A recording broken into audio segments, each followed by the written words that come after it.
Gracias por escuchar los podcasts de Radio Nacional. Acceda a todos los programas en rtv.es/a la carta.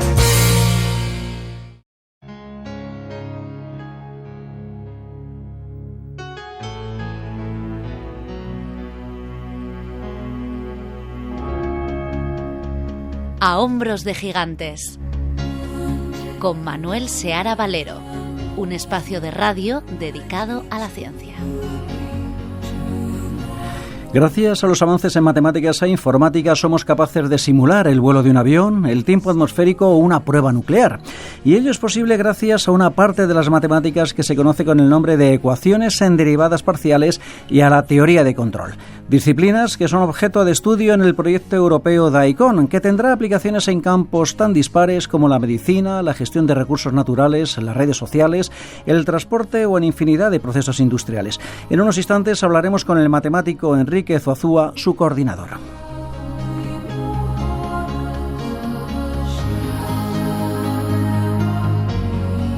Jesús Puerta va a continuar con su descripción del modelo estándar con unas partículas que recibieron el nombre de extrañas cuando fueron descubiertas a mediados del siglo pasado. Nuria Martínez Medina trazará la biografía de Lord Kelvin, uno de los pioneros de la termodinámica y creador de la escala absoluta de temperaturas que lleva su nombre. Y Eulalia Pérez Sedeño nos va a acercar a la vida de la bióloga alemana Kate Pariser, especialista en genética y fisiología del desarrollo, que se refugió durante unos años en España huyendo del régimen nazi.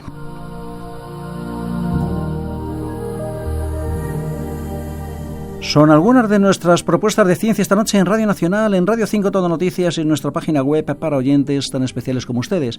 Un saludo para todos, bienvenidos a este espacio de radio. A hombros de gigantes @rtve.es. La ciencia al alcance de todos.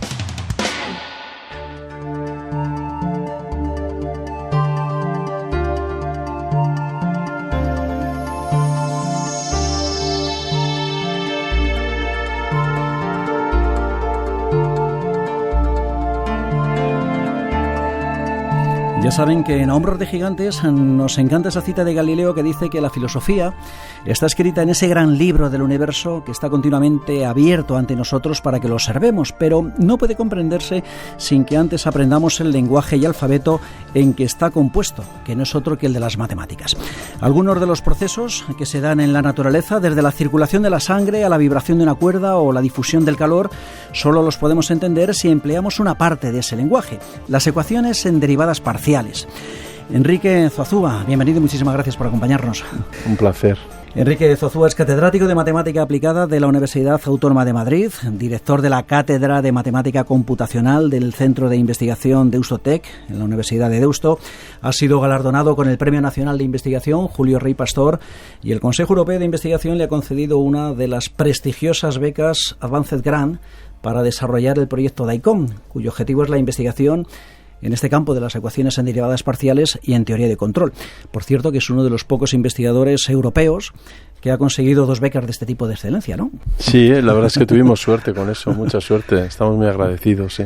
Bueno, además son becas muy caras, ¿no? Muy sí, son 5 años. Por los sí, en realidad es como financiar un equipo de investigación en este caso, como 8 personas durante 5 años, ¿no?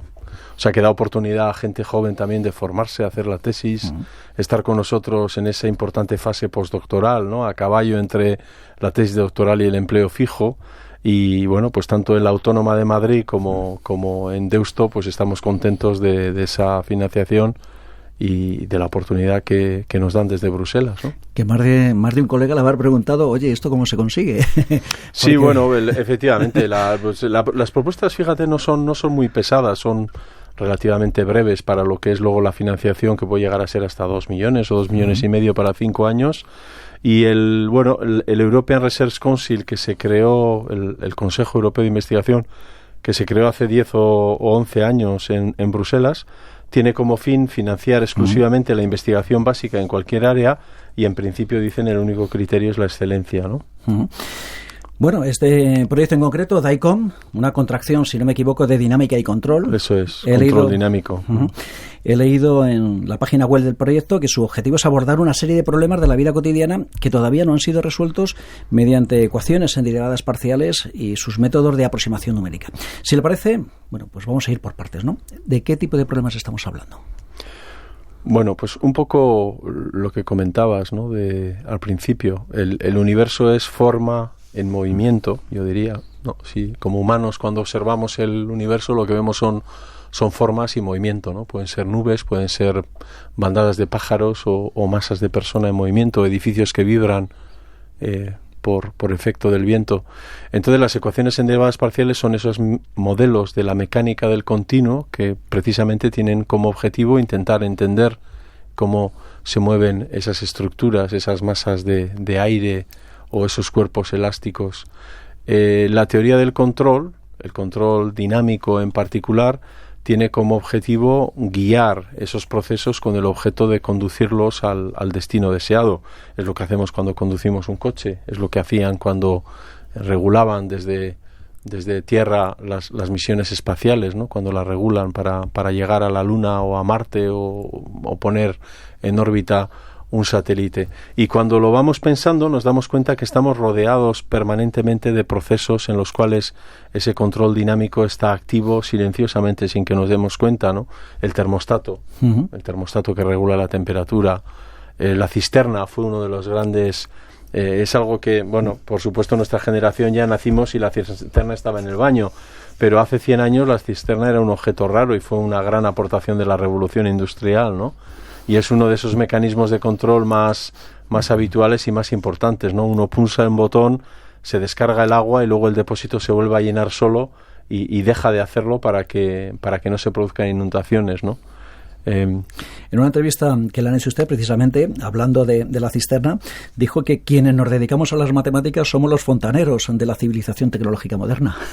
Efectivamente es así. Últimamente se está poniendo eso de manifiesto, ¿no? Porque se ha puesto de moda tanto este asunto de los big data, ¿no? De los grandes, de la gran cantidad de números. Vivimos en la sociedad de los datos, ¿no? Y hace falta, efectivamente, mineros para extraerlos y fontaneros para arreglar y explicar cómo funcionan esas tuberías por donde circulan todos esos datos, ¿no? A eso me refería, sí. Las ecuaciones en derivadas parciales tienen una cualidad que las hace especialmente atractivas, ¿no? Y es que gracias a ellas, gracias al análisis numérico, pueden ser simuladas en ordenador. Es lo que nos permite trasladar, ¿no?, esos fenómenos que existen en la naturaleza, recrear esos modelos virtuales y poderlos estudiar en un simulador, en un ordenador. Efectivamente, y hoy en día además de una manera ya espectacular, ¿no? O sea, cualquier joven aficionado a la ciencia puede descargarse software libre. Hay otro, por supuesto, de pago, ¿verdad? Pero hay también mucho software libre hoy en día disponible en páginas web de universidades, de centros de investigación, de equipos de investigación, y puede efectivamente hacer simulaciones y ver, ¿no?, en la pantalla del ordenador recreaciones de lo que son procesos naturales, ¿no? Por eso, pues afortunadamente hoy en día pues no tenemos que hacer ensayos nucleares, porque los ensayos nucleares se pueden hacer en el ordenador, ¿no? O podemos simular la eficacia de un tabique a la hora de aislar el sonido sin necesidad de construirlo para hacer pruebas acústicas que serían bastante costosas. Lo podemos hacer todo en un ordenador de manera muy rápida y muy poco costosa, ¿no? ¿Y existe algún límite? ¿O en teoría podemos reproducir cualquier fenómeno que suceda? Bueno, hay límites efectivamente de tamaño, ¿no? La computación ha avanzado muchísimo con los grandes ordenadores, con la computación paralela, los algoritmos han mejorado, nuestra comprensión de los modelos ha mejorado, y eso lo vemos, por ejemplo, en meteorología. En meteorología, en definitiva, cuando decimos cuál es la previsión del tiempo para los próximos días, lo que estamos haciendo es resolver un gran sistema de ecuaciones en derivadas parciales que lo que hacen es decir cómo va a evolucionar el tiempo a partir de los datos que tenemos disponibles hoy, mediciones por satélite, en los observatorios, etcétera, ¿no? Y constatamos cómo antes el hombre del tiempo nos daba el tiempo para un día. Ahora podemos simplemente abrir nuestro teléfono y tenemos la previsión para una semana y con una fidelidad muy grande, ¿no? Eso es porque hemos ganado en capacidad de cómputo. ¿Qué ocurre? Pues que luego hay efectivamente ese principio mariposa también que revolotea en todo nuestro planeta, que hace que luego haya efectos pues un poquito imprevisibles, ¿no? Por eso, aunque el ordenador ganara en mucha capacidad de cálculo, no sé si podríamos algún día decir qué tiempo va a hacer dentro de 180 días, ¿no? Porque tal vez de aquí a entonces ocurrirá algún evento inesperado que cambiará el curso del tiempo, ¿no? Uh-huh. Bueno, somos capaces de predecir ese tiempo que va a hacer una semana con bastante fiabilidad.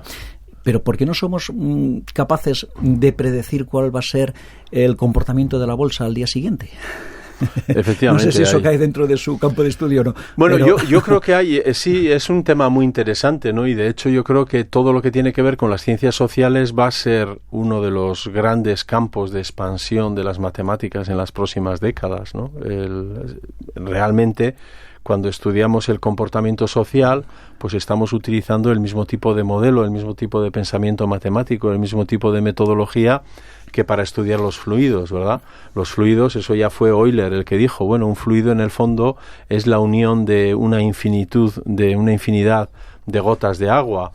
Bueno, una sociedad pues también es la unión de casi una infinidad de personas, ¿no? Cuando hablamos de millones de personas, ¿qué es lo que ocurre? La diferencia entre el agua y la sociedad es que las gotas de agua son todas iguales, sin embargo las personas somos todos distintas, ¿no? Y yo creo que es ahí donde radica la gran dificultad de modelizar y de predecir todo aquello en lo que interviene el humano, ¿no? Desde bueno, pues lo hemos visto en los últimos años, ¿no? Desde la incapacidad del humano de funcionar respetando unas mínimas reglas del juego, ¿no? Que hacen pues que pueda haber construcciones financieras que estén totalmente huecas y se derrumben de un día para otro, pues haciendo que, ¿no? Sí, o la famosa galleta de Bush, ¿no? Que se atragantó con una galleta y al día siguiente cayó la bolsa, ¿no?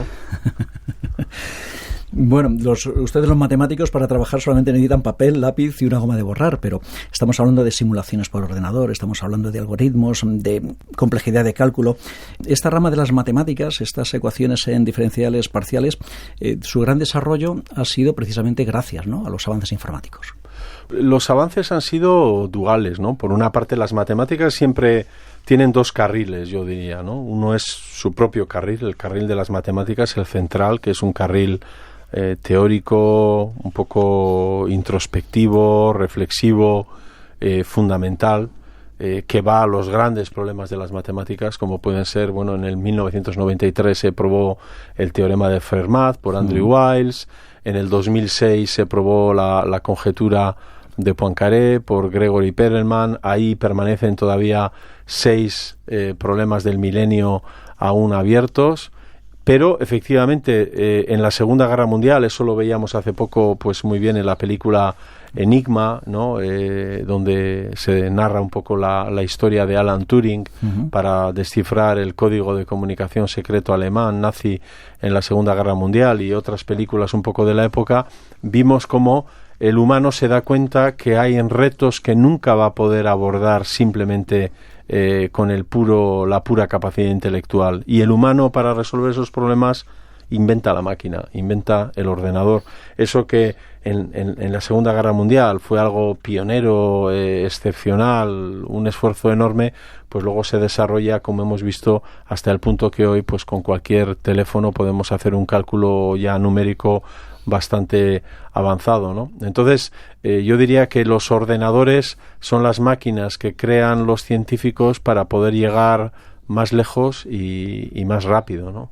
Como ya decía Newton, vemos más lejos porque estamos a hombros de gigantes, ¿no? Ahora estamos a hombros de un gigante robot, ¿no? Nosotros seguimos aquí siempre subidos a hombros de gigantes en este programa. ¿Hay algún campo en particular que pueda verse especialmente beneficiado por estas investigaciones, por este proyecto europeo que llevan ustedes a cabo, DICOM? Bueno, yo creo que el objetivo nuestro, pues un poco como describía, tenemos el objetivo fundamental es abordar problemas matemáticos que aparecen, que identificamos en la teoría del control, y que creemos que son importantes porque después aparecen de manera transversal en infinidad de campos, y nosotros queremos, pues eso, dar hacer una aportación matemática y computacional en esas áreas, ¿no? Hay un ejemplo, por ejemplo, hay el problema del Turnpike. El Turnpike es el nombre de una autopista en Estados Unidos, ¿no? Y bueno, nosotros empezamos a trabajar en ese campo donde lo que nos planteábamos es por qué muchas veces cuando uno resuelve un problema de control, antes hablábamos del termostato, ¿verdad? Que claro, que queremos que funcione casi instantáneamente. Si hace mucho frío queremos que la casa se caliente lo antes posible, pero hay veces donde los problemas de control se plantean en largos periodos de tiempo, ¿no? Cuando alguien tiene una enfermedad crónica, ¿verdad?, y sabe que va a convivir con ella durante toda la vida, pero tiene por delante pues 3, 4, 5 décadas de vida, ¿verdad? Entonces necesita una terapia médica, pero cronificada en largos intervalos de tiempo, o cuando se planifican políticas económicas por parte de los gobiernos, siempre a medio largo plazo, cuando, no sé, en China, por ejemplo, para regular la población, deciden la política de una familia, un niño, y la sostienen durante décadas para que eso pueda tener efectivamente un efecto regulatorio sobre la población. En todos esos problemas, el horizonte temporal en el que se aplican es largo. Y lo que ya se observó hace tiempo, pero es algo que todavía no está del todo bien entendido en modelos más complejos, es que en muchas ocasiones, cuando el intervalo de tiempo es muy largo, la terapia, el control más sencillo es simplemente constante en el tiempo. Es una pastilla al día, es, como decíamos, una familia, un niño, o en el ámbito económico es lo que explica el que, por ejemplo, el Banco de Europa decida cuál es el tipo de interés para 6 meses, ¿no? Y nos dicen, bueno, va a ser 0,15 para 6 meses. Podrían calcularlo todos los días, ¿no? Y decir, hoy va a ser 0,15000345 y darnos 10 decimales. Sería demasiado complicado. El resultado sería un poco el mismo. Entonces, ese concepto, ese resultado que dice que en horizontes de tiempo temporales grandes las mejores estrategias de control son prácticamente constantes, eso es un resultado, como vemos, que luego de manera universal aparece en muchísimos ámbitos, ¿no? Y eso es un poquito ese tipo de cuestiones fundamentales las que queremos clarificar desde un punto de vista matemático de manera pues un poco definitiva. Bueno, pero lo que está claro es que los servicios, la industria se van a ver beneficiados por este tipo de investigaciones. ¿Hay empresas que se hayan interesado por este proyecto? Bueno, nosotros tradicionalmente hemos tenido algunas experiencias ya en el pasado de colaboración con el mundo de la empresa. He de decir, y yo creo que también un poco es importante clarificar eso, que los matemáticos somos efectivamente personas capaces de colaborar con el tejido empresarial e industrial. Muchas veces lo hacemos con una capa intermedia, ¿verdad? O sea, es difícil que nosotros abordemos directamente un problema de la industria crudo, ¿no? Lo que nuestra aportación fundamental suele ser el poder colaborar con los equipos de ingenieros que en esas empresas están ya dedicados a el estudio de esa problemática, ¿no? Por ejemplo, cuando hablamos pues con los expertos que trabajan en las agencias públicas dedicadas pues a la gestión de recursos naturales, ¿no? Son ellos los que tienen el know-how, son ellos los que están con los datos de campo, son ellos los que llevan años, décadas a veces analizando pues la evolución de esas poblaciones de animales, de fauna, de pesca, de lo que sea que les interesa. Los matemáticos lo que hacemos es dialogar con esas personas y asesorar a esas personas desde nuestro punto de vista matemático, ¿no? Y en ese sentido, sí, nuestro proyecto pues tiene con frecuencia la oportunidad de dialogar con esos ingenieros de esos ámbitos tecnológicos aplicados. Uno muy clásico es el de la aeronáutica. Cuando vemos cómo han evolucionado los aviones cada vez más grandes y más ligeros y más silenciosos y más estables y más cómodos y más seguros, pues ese es un área donde la cantidad de dinámica, control y simulación numérica que se ha aplicado ha sido masiva, ¿no? Bueno, quizás en algunos campos como este de la aeronáutica, a lo mejor esas diferencias entre matemáticos e ingenieros se van difuminando, ¿no? Efectivamente, llegamos a ámbitos de trabajo en el que ya nos encontramos con un continuo, ¿no? Hay fíjate, Francisco Palacios, por ejemplo, de aquí de Madrid, un joven de Madrid que hizo una tesis doctoral en nuestro equipo y que después trabajó aquí en Madrid en el sector aeronáutico. Ahora, por ejemplo, trabaja en Boeing, en California, ¿no? Ahí vemos cómo ya, o sea, personas formadas en un equipo de matemáticos al final están trabajando en las grandes empresas del ámbito de la ingeniería aeronáutica, ¿no? Bueno, y esto por lo que respecta, digamos, a la industria clásica, sí, más o menos avanzada, pero clásica. Pero también llevamos décadas asistiendo a la miniaturización de la tecnología. ¿Supone un reto distinto a los problemas que se han encontrado ustedes a lo largo de la historia? Por supuesto que es un reto siempre, ¿no? Porque cambian los modelos. Hay partes de las matemáticas que no cambian. Hay algunos principios clásicos de las matemáticas que no cambian, ¿no? Euler fue también el que dijo que todo en la naturaleza obedece a un problema de máximos y de mínimos, ¿verdad? Y efectivamente es así. Prácticamente todo lo que hacemos está basado en ese principio, ¿no? Queremos llegar rápido a los sitios, queremos gastar poco dinero, pero queremos el máximo beneficio, ¿no? Y eso se aplica en todos los ámbitos. Lo que ocurre es que cuando vamos cambiando el ámbito de estudio, tenemos la escala, ¿no? La escala del gran universo o la escala de lo nano, el tipo de modelos matemáticos necesarios para describir esos fenómenos cambian. Y por eso las matemáticas, y en particularmente las matemáticas del control, se tienen que adaptar.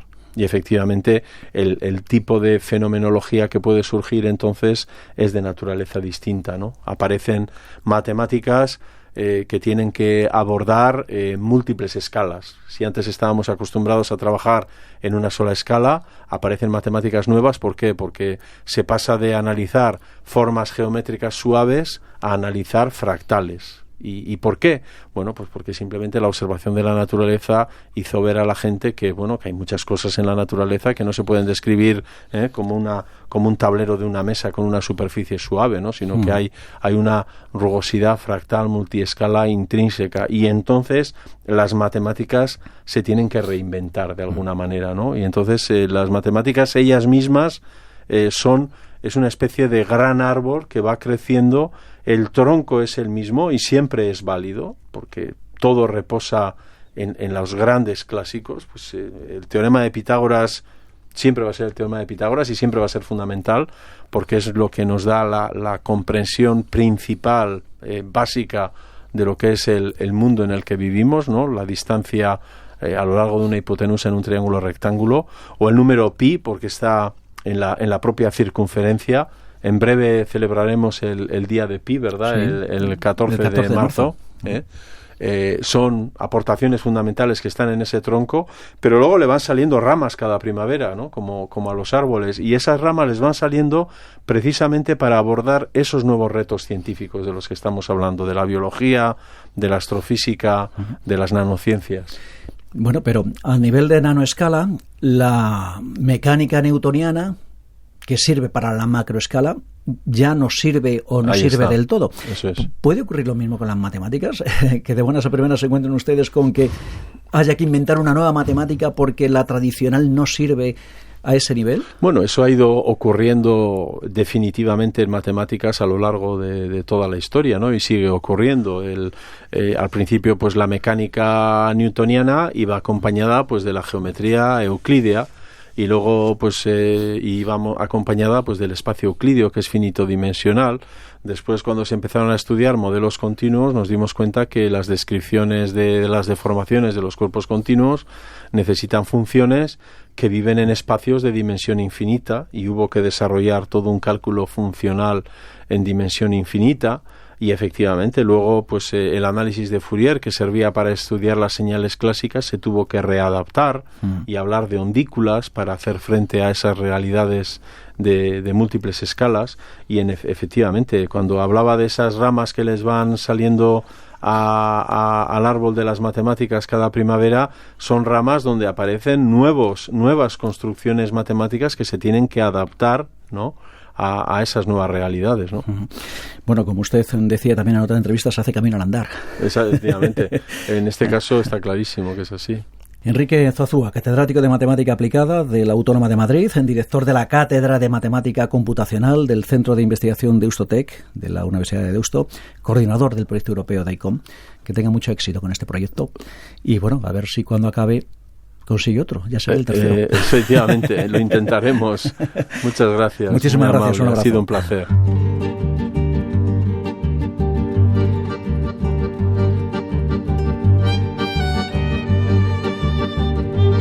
Hola, Jal, ¿qué tal estás? Muy bien, aquí bailando la sintonía. Sí, eso te veo, muy bailongo te veo.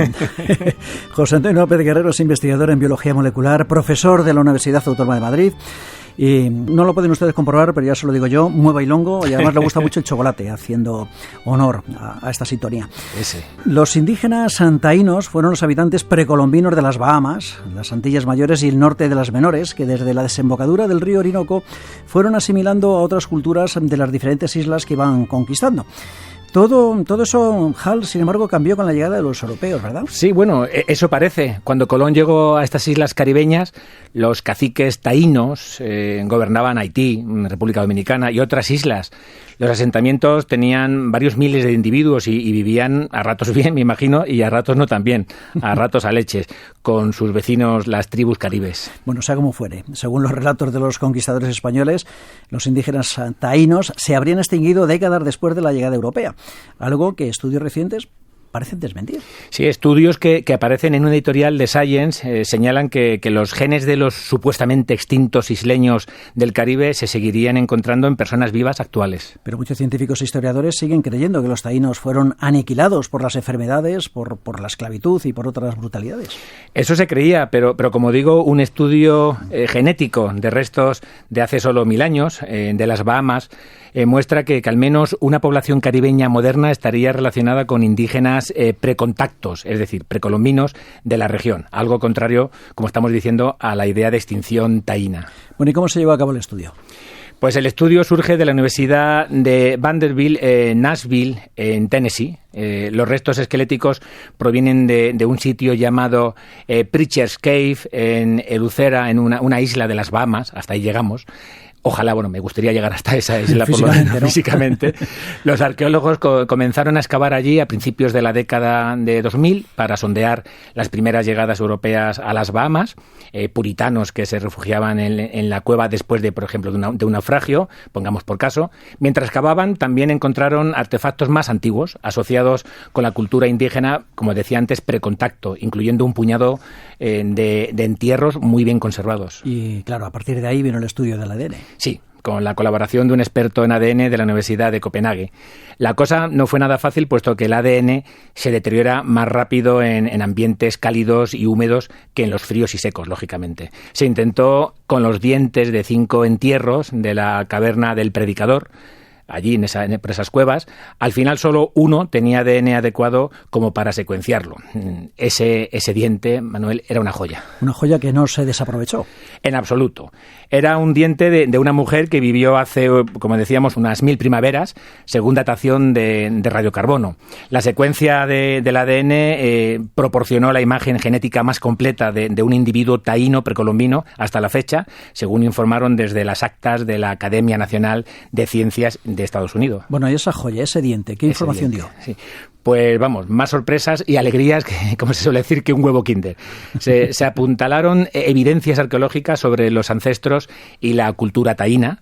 Se sabe, por ejemplo, que estas tribus estaban estrechamente relacionadas con los hablantes de lenguas arawak en el norte de América del Sur. Uh-huh. Las herramientas y la cerámica del Caribe, en diente aparte, son también muy similares a las encontradas en las excavaciones. ¿Y en conclusión?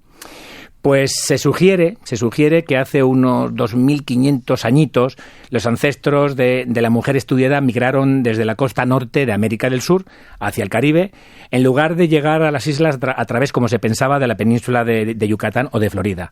Pero estos nativos eran, como diría mi abuela con cariño, indígenas de culo inquieto, y fueron viajando, como decíamos antes, de isla en isla. Los cruces no fueron endogámicos, sino que intercambiaban bienes y otros menesteres comerciales, claro, con los habitantes de las múltiples islas que iban sometiendo, iban conquistando o incluso interaccionando de forma menos dictatorial. Bueno, pero aquí no acaba la historia, ¿no? No, efectivamente. Como dijimos al principio, las pruebas genéticas indican que poblaciones modernas en Puerto Rico, en Cuba y otras islas del Caribe tienen ascendencia indígena significativa, aunque los estudios, pues como en casi todo en ciencia, continúan abiertos. Bueno, pues ya veremos, a ver cómo se cierran. A ver cómo se cierra, sí. Muchísimas gracias. Un placer.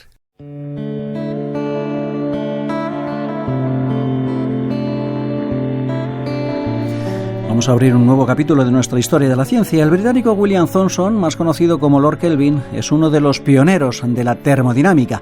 Inventó la escala absoluta de temperaturas que lleva su nombre, como nos cuenta Nuria Martínez Medina.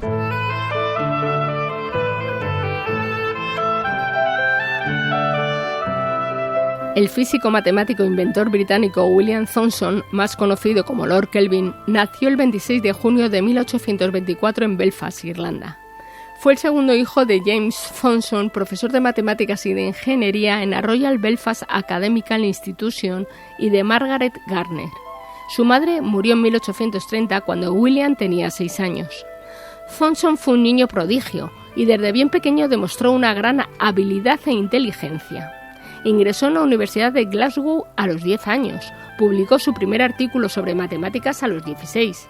En 1841 se marchó a estudiar a Cambridge, se graduó 4 años más tarde y obtuvo el primer premio Smith.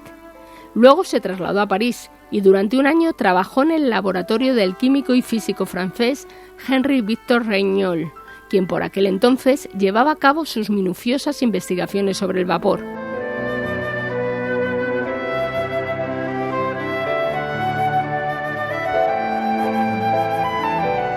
En 1846, con tan solo 22 años, fue nombrado catedrático de Filosofía Natural de la Universidad de Glasgow. Pese a encontrarse en una época en que los estudios experimentales no contaban con ningún apoyo en el Reino Unido, consiguió que su cátedra fuera una referencia para los científicos. En 1847 conoció a Joule en el curso de una reunión científica celebrada en Oxford.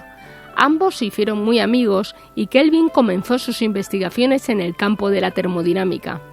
En 1848 mostró que se podía basar una escala absoluta de temperatura en la teoría de Carnot de las máquinas de vapor perfectas. Hasta ese momento, las temperaturas se habían medido por la expansión causada por el calor de sólidos, líquidos y gases, tomándose incrementos iguales de expansión como estimación de incrementos iguales de temperatura. Sin embargo, las escalas basadas en distintas sustancias no concordaban plenamente entre sí. El termómetro de mercurio difería ligeramente del de gas y no existía razón alguna para atribuir mayor fiabilidad a uno u otro para tomarlo como referencia. La teoría de Carnot indicaba que todas las máquinas de calor perfectas que operaban entre las mismas diferencias de temperatura deberían ser igual de eficientes, independientemente de los fluidos, vapor o aire, sobre las que trabajaran. Por tanto, Kelvin sugirió que los incrementos iguales de temperatura en una escala absoluta podrían definirse como los rangos de temperatura en los que una máquina de calor perfecta operaría con iguales eficiencias. Calculó el cero absoluto, la temperatura mínima alcanzable por la materia, en la cual las partículas de una sustancia quedan inertes y sin movimiento. Ese valor es menos 273,15 grados Celsius o centígrados y corresponde al límite inferior de la escala absoluta de temperatura que lleva el nombre de Kelvin en su honor, así como la unidad de temperatura del Sistema Internacional de Unidades. Thomson adaptó los resultados de Carnot a los de Joule y llegó a la conclusión de que es imposible la conversión total de calor en trabajo. En esto, básicamente, constituye el segundo principio de la termodinámica, cuya formulación matemática se debe al físico prusiano Rudolf Clausius. Estos trabajos, recogidos en la memoria sobre la teoría dinámica del calor, fueron presentados en 1851 a la Royal Society de Edimburgo y contribuyeron a que el segundo principio de la termodinámica y el principio de la conservación de la energía fueran aceptados por la comunidad científica. En 1852, en colaboración con Joule, descubrió el efecto Joule-Thomson, que explica por qué la temperatura de un gas desciende si se lo somete a un descenso de presión. Lo pueden comprobar si se echan aliento o soplan aire sobre una mano. En el primer caso el aliento está caliente y en el segundo el aire está frío. La posición de los labios hace que la presión del gas, el aire, sea mayor o menor en uno u otro caso. En 1854 Thomson describió el efecto que lleva su nombre, la transferencia de calor que se produce entre los dos extremos de un cable conductor que se encuentran a distinta temperatura cuando pasa una corriente por el cable. Pero más allá de ser uno de los pioneros de la termodinámica, Thomson ganó buena parte de la fama y un título nobiliario por el primer cable telegráfico submarino. Pero eso lo veremos en el próximo programa.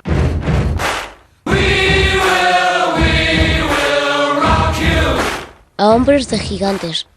Vive la ciencia.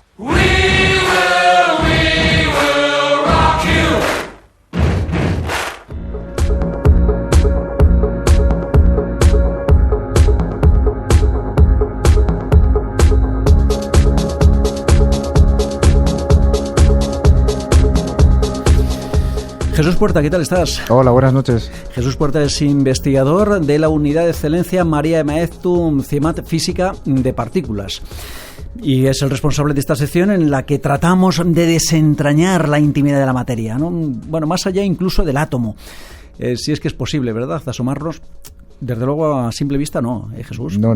Vamos, poquito a poco cada vez nos estamos metiendo más en materia y viendo cosas más complicadas. Y bueno, y una forma de meterse en materia es con ese modelo estándar de física de partículas que venimos desgranando desde que comenzamos ya hace un montón de meses, y que es esa teoría que describe la materia conocida y las interacciones fundamentales que actúan entre las partículas que la forman, y que fue probablemente la obra coral científica más importante del siglo XX.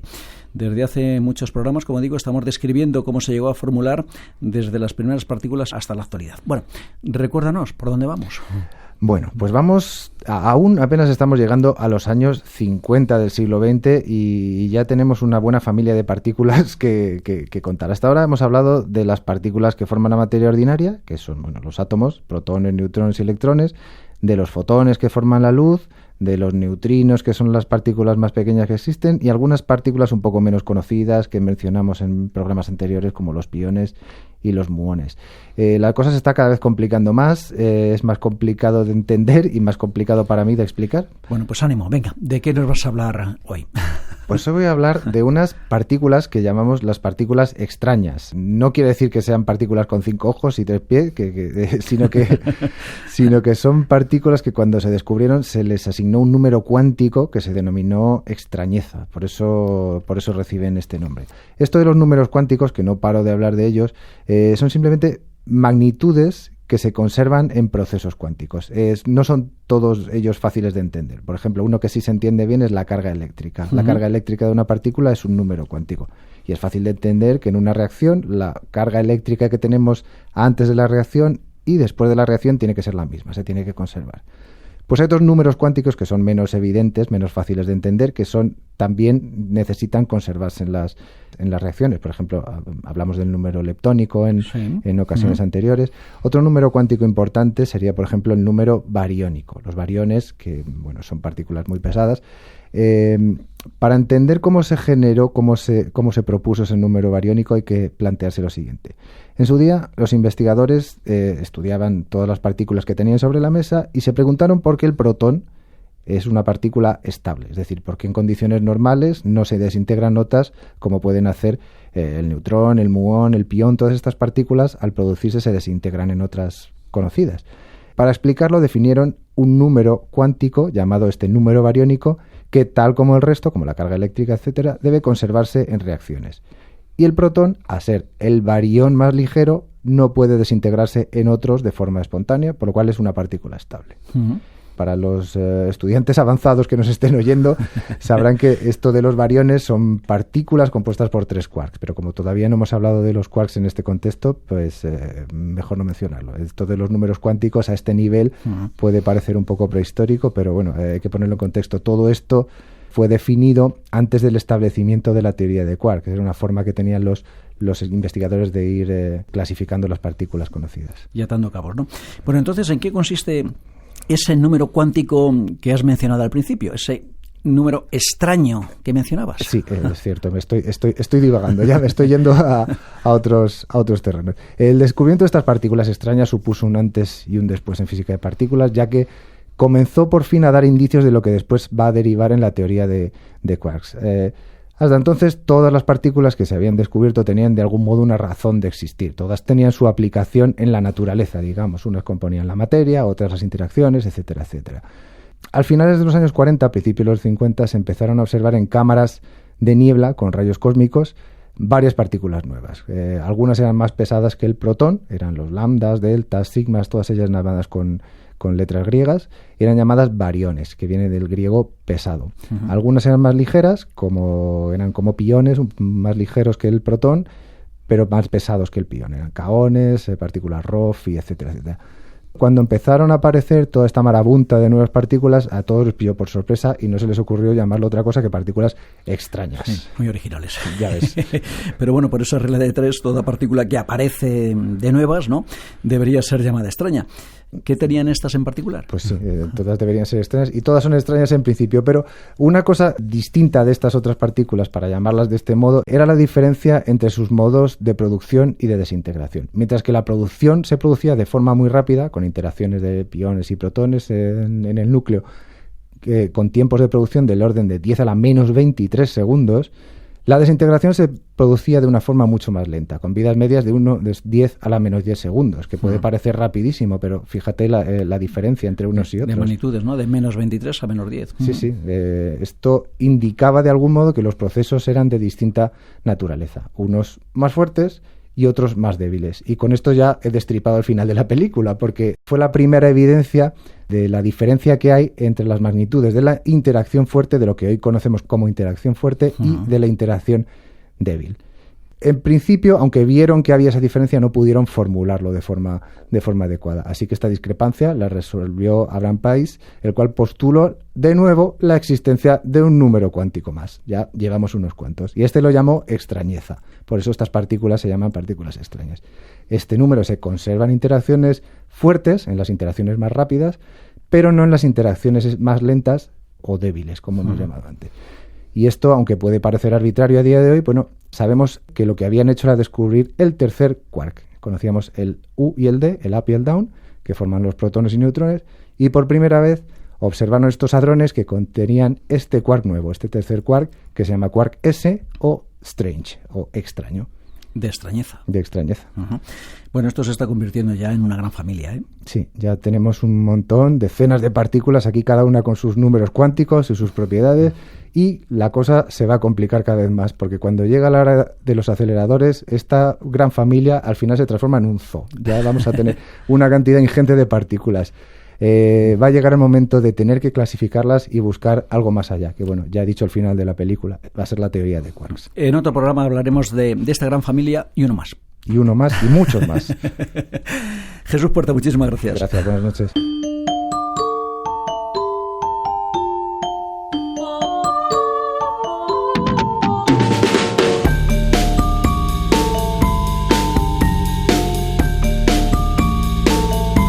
Hola Fernando, ¿qué tal estás? Muy bien, aquí. A estas horas con un poco de sueño. Bueno, hombre, compartiendo un buen rato con nuestros oyentes. Eso sí, eso siempre. Fernando Blasco es matemático, nuestro matemago, es profesor de matemáticas en la Escuela Superior de Ingenieros de Montes de la Politécnica de Madrid. Y bueno, como buen matemático y como buen profesor, está preocupado, como todos los científicos, por generar vocaciones para el estudio de la ciencia. Es muy conocida la preocupación de la comunidad científica internacional por el desarrollo de las disciplinas STEM, las siglas en inglés de Ciencia, Tecnología, Ingeniería y Matemáticas. La Real Sociedad Matemática Española contribuye al fomento de las matemáticas entre los jóvenes con la Biblioteca de Estudios Matemáticos, desarrollada en colaboración con la editorial SM y que acaba de editar Garnet para aficionados. Bueno, Fernando, vuelve a salir uno de tus personajes favoritos, Martin Gardner, de quien a menudo nos has hablado en el programa, y además es un libro que ha sido coordinado precisamente por ti. Bueno, sí, pero la labor de coordinación ha sido un pequeño trabajo editorial. También Luis Hernández Corbato es el director de la colección y él ha trabajado mucho en que saliera adelante. Pero lo bueno que tiene son los autores. Es un libro que continúa el de Gardner para principiantes, que lo publicamos en la misma colección, coincidiendo con el centenario de Martin Gardner. Y esta vez, pues lo que tenemos son 14 artículos escritos pues por 14 personas. Matemáticos iba a decir, pero no todos son matemáticos. Tenemos algún físico también entre los autores, y con la intención de llegar a todos los públicos como hacía Martin Gardner. Bueno, en este caso, tú ya es la presentación y la coordinación. Sí. Bueno, yo solamente presento a los autores y los estuvimos eligiendo también para que, fuera gente que hubiera tenido que ver con Martin Gardner. Y entre ellos, pues tenemos, por ejemplo, a Juan Manuel Parrondo, que ha escrito la columna de juegos matemáticos en Investigación y Ciencia Tiempo A, Bartolo Luque, que es la persona que los escribe ahora, y bastantes otros conocidos. Bueno, ¿es un libro que está destinado a los jóvenes? Sí, pero sirve para todos los públicos. La Real Sociedad, pues lo que intentó era hacer una colección para atraer a las matemáticas a los jóvenes. Hay uno, por ejemplo, que es para niños de matemáticas, que es para niños de 3 a 7 años, y este lo pueden leer pues tanto jóvenes como adultos que sean aficionados a la matemática. Y los que no sean aficionados también, porque con él se conseguirán aficionar. Bueno, el libro se abre con una selección de problemas de Adrián Paenza, que es un matemático y periodista argentino, premio Lila Bati a la divulgación de las matemáticas. Por cierto, vamos a decir a nuestros oyentes que igual que se entregan las medallas Fields a la investigación, en este caso a matemáticos, cada 4 años, en el Congreso Internacional de Matemáticas de 2010 se entregó un premio a la divulgación matemática a Simon Sink y en 2014, en el último, a Adrián Paenza. Sí, a ver este año 2018 a quién lo da. Empezaron a hacerlo en 2010, el anterior congreso había sido en Madrid en 2006, todavía no se daba un premio a la divulgación, pero ya la Unión Matemática Internacional ya sí que ha pensado que es muy importante la divulgación de las matemáticas y han establecido este premio. Oye, lo mismo este 2018 se lo dan a alguno de los autores del libro o al presentador y coordinador. Bueno, no lo sé. No, al presentador y coordinador no. Al primer autor tampoco, porque ya se lo dieron en la edición anterior, que es Paenza. Pero bueno, entre ellos están, por ejemplo, el segundo artículo es de Eduardo Sáenz de Cabezón, que es también colaborador de Gente Despierta. Está David Martín de Diego, del ICEMAT, que ha venido varias veces al programa. Bueno, ya había dicho Juanma Parrondo, Bartolo Luque. Hay muchos profesores como Marta Macho, ¿te acuerdas? Que estuvo con nosotros. ¿Cómo no me voy a acordar? Y desde aquí la mando un abrazo muy fuerte. Y como decías, con la que compartimos el año pasado, un bizcocho en forma de pi, que tú hiciste y que espero que vuelvas a traer este año. Me va a tocar. A ver, este año, hombre, el mismo no, porque el mismo ya está guardado a buen recaudo y digerido. Pero sí, se va acercando la fecha del día de pi. Este año, vale, traeré otro. El día de pre-pi, el 13 de marzo, vamos a hacer un acto en el que se van a presentar 3 libros y una colección de matemáticas. Vamos a estar entre amigos. Interviene Santi García, que es colaborador de Las Mañanas y del programa Rey de 5.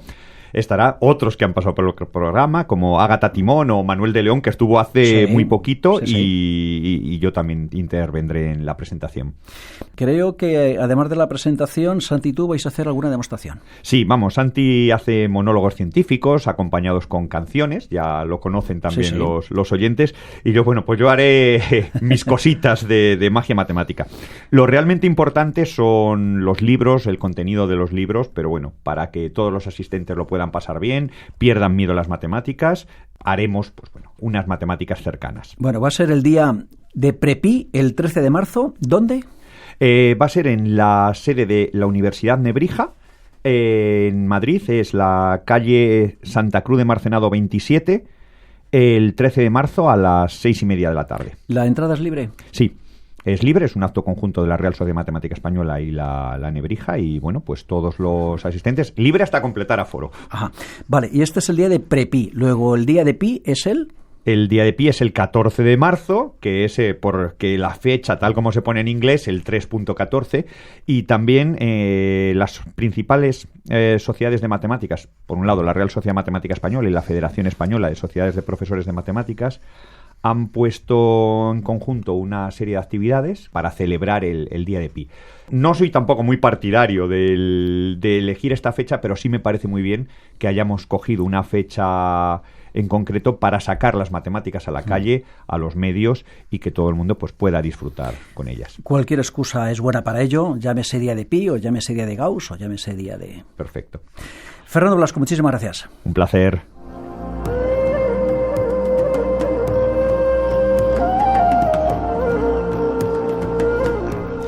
La bióloga alemana Kate Pariser huyó de la persecución nazi contra los judíos y se refugió durante unos años en nuestro país, donde llevó a cabo una parte de sus investigaciones sobre la herencia del sexo y la hibridación de dos especies de tritones.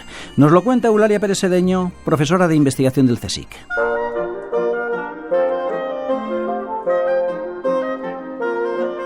Kate Pariser nació en Berlín en 1893.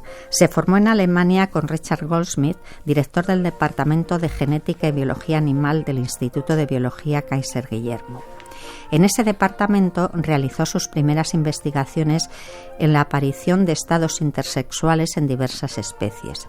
En 1923 publicó con su maestro un trabajo titulado Intersexualidad de los triploides en mariposas, donde se adelantaban los primeros resultados de los cruzamientos entre especies de distintas zonas geográficas. En 1927 se doctora por la Universidad de Berlín, en la que presentaba la obtención de individuos intersexuados triploides en dos especies de mariposas, diferentes a la empleada por Goldschmidt. Terminado su doctorado, Kate Pariser obtuvo una beca en el Instituto de Investigación Genética de la Escuela Superior de Agricultura en Berlín-Dahlem. Allí comenzó a estudiar el desarrollo de los tritones obtenidos por hibridación entre especies diferentes de tritones. El mismo año en que se doctoró, acudió con su director de tesis al Congreso Internacional de Genética celebrado en Berlín, donde conoció a Antonio de Zulueta, introductor de la obra de Mendel y de la genética en España y director del Laboratorio de Biología del Museo de Ciencias Naturales de Madrid. En 1933, Kate Pariser se puso en contacto con Antonio de Zulueta por dos motivos. Por un lado, la persecución que padecían los judíos en Alemania hacía urgente su marcha, pero además había una razón estrictamente científica. Intentaba establecer las relaciones filogenéticas y geográficas de acuerdo con el distinto grado de hibridación obtenido.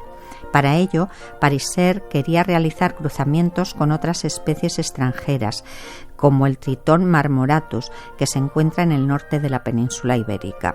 A la vez, le enviaba el texto de un artículo en el que se recogían sus primeros experimentos con tritones para que se publicara en la revista Investigación y Progreso que dirigía Zulueta. Intentaba conseguir una de las becas para extranjeras que concedía la Asociación Universitaria Femenina de Madrid junto con la Federación Internacional de Mujeres Universitarias, con fondos de la Junta de Relaciones Culturales del Ministerio de Estado. Sin embargo, tuvo que huir a Zúrich antes de saber si se le había concedido la beca, que finalmente sí obtuvo. En octubre de 1933 se trasladó a Madrid, donde Zulueta la instaló en los sótanos del Museo de Ciencias Naturales del Paseo de la Castellana. En este espacio, Pariser llevó a cabo la fecundación artificial entre las distintas especies de tritones, obteniendo centenares de larvas híbridas, muchas de las cuales completaron su desarrollo. Durante los 3 años que permaneció allí, Pariser analizó las posibles causas genéticas de las malformaciones que aparecían en los híbridos. Kate Pariser publicó algunos artículos en Alemania y otros en España, sobre todo en la Revista Española de Biología y en Investigación y Progreso. Sin embargo, al comienzo de la Guerra Civil Española le avisaron desde Alemania de que era mejor que abandonara Europa, quizás porque en España tampoco estaría segura. Se marchó a Tel Aviv y poco después a Australia. Vivió en Sídney, se naturalizó australiana en 1944 y allí murió en 1953.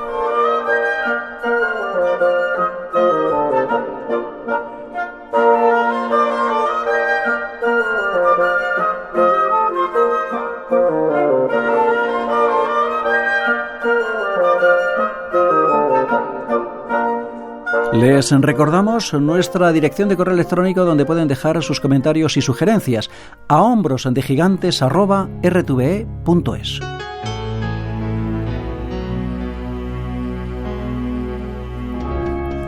Terminamos este espacio de radio que ha sido posible gracias a Guillermo Ruiz en el control técnico. Tenemos una nueva cita en 7 días a la misma hora.